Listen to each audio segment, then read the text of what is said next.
in the same building. I'm a bit jealous. Until 2 days ago, somebody told me that I'm the most famous Korean in the world. Now I have to manage it. Title to you. But I have no regret. I sincerely hope that there were hundreds and many more Koreans, popular Koreans like you are in the world. You are so cool. But you can end the global warming.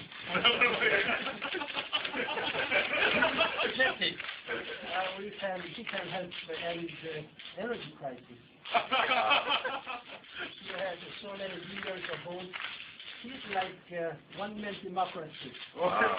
This is, for me, this like really huge moment. And for all the Koreans, like, he is the guy, you know, in our everyone's heart in Korea, like, best among the best. So to be here and he's saying, and he knows me, even the thing that he knows me is like so personal about that. And he's saying he saw my video, he counted my video. Going up now, 3 new crew members, 2 Russians and an American, boarded the International Space Station on Thursday after a 2-day voyage aboard the Russian Soyuz spacecraft, which docked with the International Space Station earlier in the morning. At approximately 11-hour EDT, 15-hour GMT, the hatch was opened, and Russian cosmonauts Oleg Novitsky and Evgeny Tarelkin, along with American astronaut Kevin Ford, joined 3 other Expedition 33 crew members at the space station. The Soyuz blasted off from Baikonur Launch Facility in Kazakhstan on Monday morning. They joined the current ISS crew, Yuri Malachenko of Russia, Sunita Williams of the United States, and Akihiko Hoshide of Japan, who will return on Earth on November 12. On December 5th, the Soyuz will bring Russian cosmonaut Roman Romanenko, Canadian astronaut Chris Hadfield, and American astronaut Tom Marshburr to the space station, restoring the total number of crew to 6 again. In the U.S., some of over 4,000 looted and stolen archaeological artifacts that the United States is returning to Mexico went on display on Thursday at the Mexican consulate in the border city of El Paso, Texas.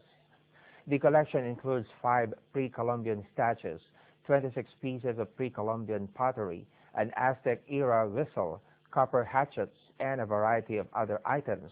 In a statement, U.S. Immigration and Customs Enforcement said that the items were recovered in 11 separate investigations in the U.S. Some of the artifacts were intercepted at various points of entry on the border. Each of the items will be carefully examined and dated by experts from National Institute of Anthropology and History once they are in Mexican hands. Since 2007, Homeland Security Investigations has repatriated over 2,600 items to 24 countries.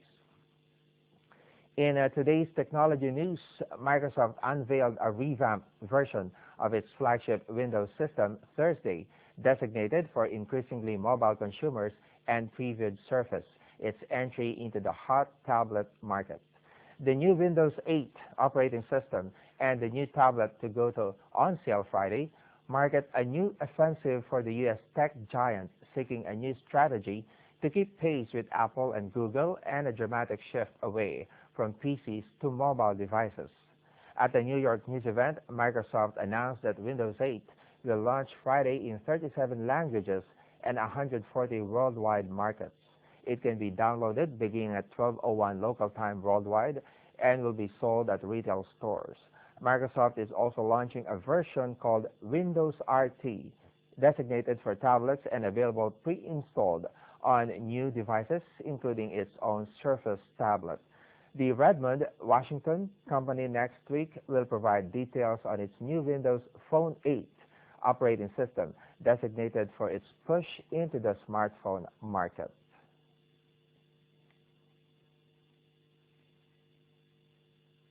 Welcome, everyone, to Windows 8. We are so happy to be here today and to celebrate the global availability of a new era of Windows and Windows-powered PCs. Windows 8 is a major milestone in the evolution and the revolution of computing. Having surpassed over 1 billion people using Windows, it is now that we're looking forward to the next billion. Meanwhile, archaeologists in Guatemala on Thursday announced the discovery of the grave of an ancient Mayan king, credited with setting the foundation for the Mayan civilization. Researchers from Guatemala uncovered the grave of King Cuchman, a priest who reigned around 700 BC at the Taikalik Abaj dig site in Retalhule in western Guatemala. Guatemala is studded with ruins from the ancient Mayan civilization, which thrived between AD 250 and 800 and extended from modern-day Honduras to central Mexico. The Olmec Empire began to fade around 400 BC, while Mayans grew in number and wrested control of trade routes. Packed with jade jewels and other artifacts, Cuchman tomb is the most ancient royal Mayan burial ground found to date. Investigators said historians believe that Cuchman was the first leader to implement aspects that defined Mayan culture, such as building pyramids instead of square structures and carving sculptures that profiled royal families.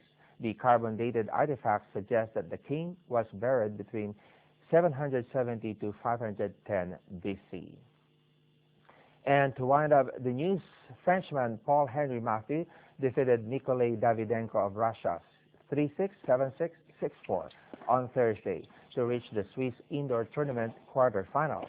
Mathieu will next face Grigor Dimitrov of Bulgaria, who beat another Frenchman, Yulian Benetov, in the second round on Wednesday. Also through is Argentina's Juan Del Potro, who on Thursday beat Brian Baker of USA 7-5, 6-1. Del Potro hit 10 aces and never faced a break point.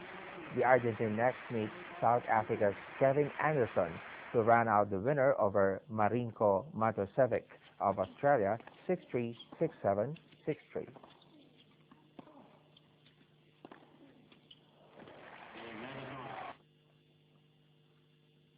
And that completes our stories for today's World News. Local news coming up next. Thanks for the company.